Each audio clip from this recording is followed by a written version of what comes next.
Good day everyone. So today I will be reporting our lesson 6, which is the discrimination on the basis of sexual orientation, gender identity and expression Sogie in the Philippines.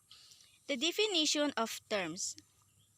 Sogie, an acronym for sexual orientation, gender identity and expression aspect of gender of persons which must be considered and given attention. Anti-Discriminatory Bill, a proposed legislation before the Philippine Congress intended to prevent various economic and public accommodation-related acts of discrimination against people based on their Sogie. When we say Sogie or the term LGBT, it is an initialism that stands for lesbian, gay, bisexual, and transgender. But Sogie, it refers to the characteristics common to all human beings because everyone has a sexual orientation and a gender identity. Everyone also expresses their gender, not just lesbian, gay, bisexual, and transgender.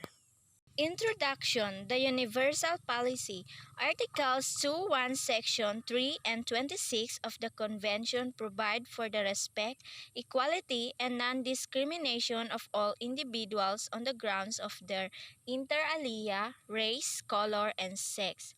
In the landmark decision of Tonenby, Australia in 1994, it is found not only that the reference to sex in Articles 2.1 Section and 26 must be taken to include sexual orientation, but also that laws which criminalize consensual homosexual acts expressly violate the privacy protection of the law. So, in Article 2.1 Section 3 and 26, they implemented respect, equality, and non-discrimination to an individual living in a society. Everyone should be afforded the same rights, regardless of who they are, whom they love, and how they express themselves. National and local policies, LGUs from different cities all over the Philippines have been proactive in passing and filing city ordinances banning LGBT discrimination. Presently, the anti-discriminatory bill is still pending before the Congress. This bill is expected to sign into law before the end of the Duterte administration. Prior to these bills, several LGUs have enacted ordinances and resolutions to address these issues.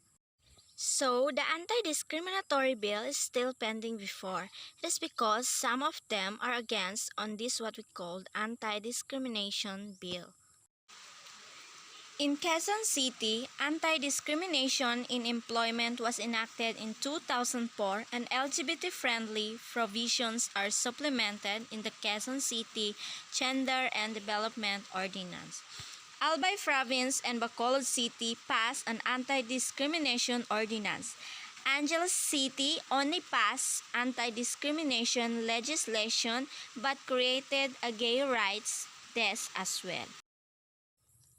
So, ang nakakagandahan lang dito ay nagpapatupad sila ng programa para sa mga gay at binibigyan sila ng rights kung ano ang mga dapat gawin o gusto nilang gawin.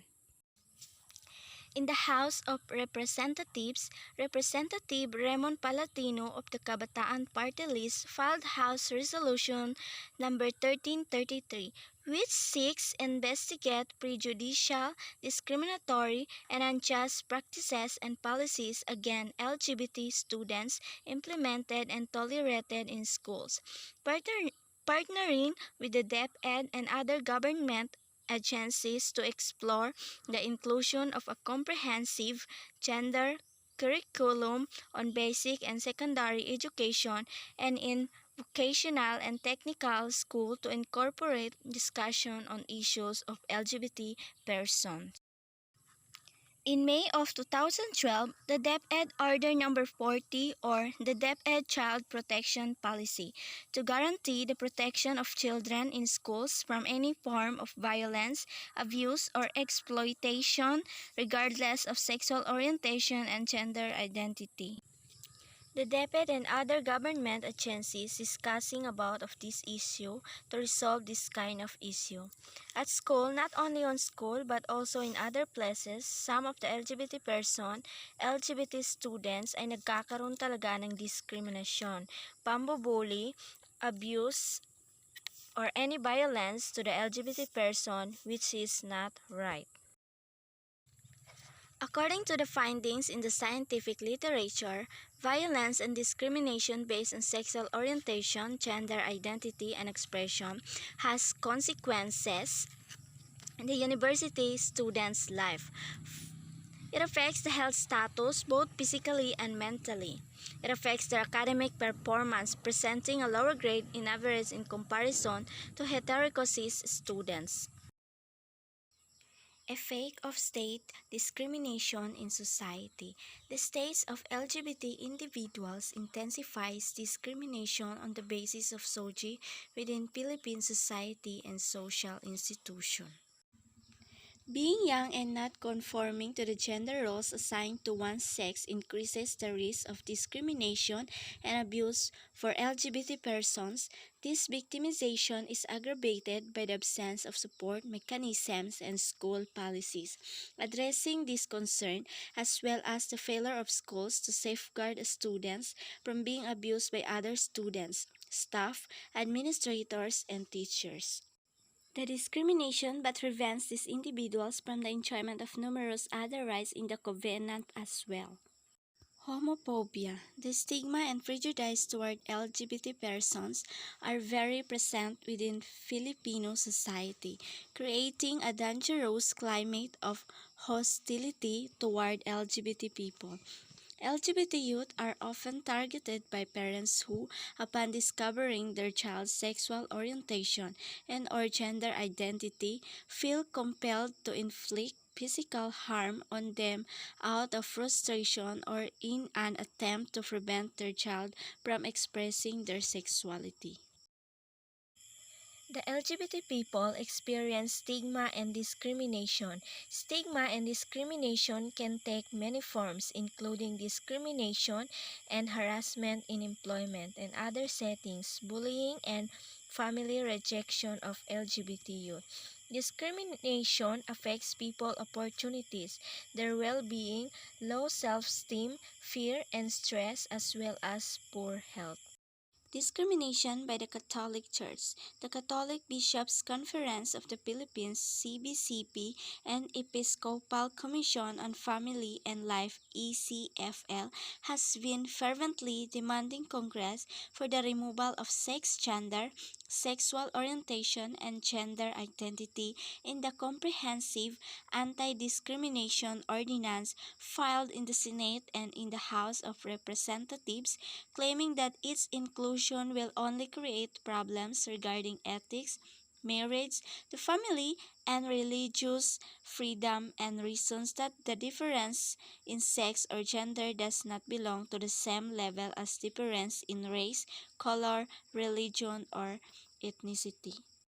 The Catholic Bishops' Conference and Episcopal Commission demand to the Congress to remove sex, gender, and sexual orientation because they are against to the same-sex marriage. The Catholic Church does not celebrate or recognize same-sex marriage. Antagonists of the anti-discrimination bill claim that the passage of an anti-discrimination legislation will open the door for same-sex marriage. A provisions allowing for same-sex marriage was not present in the anti-discrimination bill at the time of its introduction, first filing, and has never been added. So, in antagonists, they allow or open the door for same-sex marriage. Participation of the members of LGBTQ+ in public life. Article 25 of Convention provides for each citizen to participate in public affairs, to vote, and to have equal access to public service in the country. These rights are provided free of unreasonable restriction and free from distinction made on the basis of sex, which, as mentioned above, includes sexual orientation. The members of LGBTQ should embrace love and have unity. Discrimination in the military. Through their media announcements, it seems on the surface that the Philippine military and the police are adhering to the non-discrimination clause of the Philippine Constitution.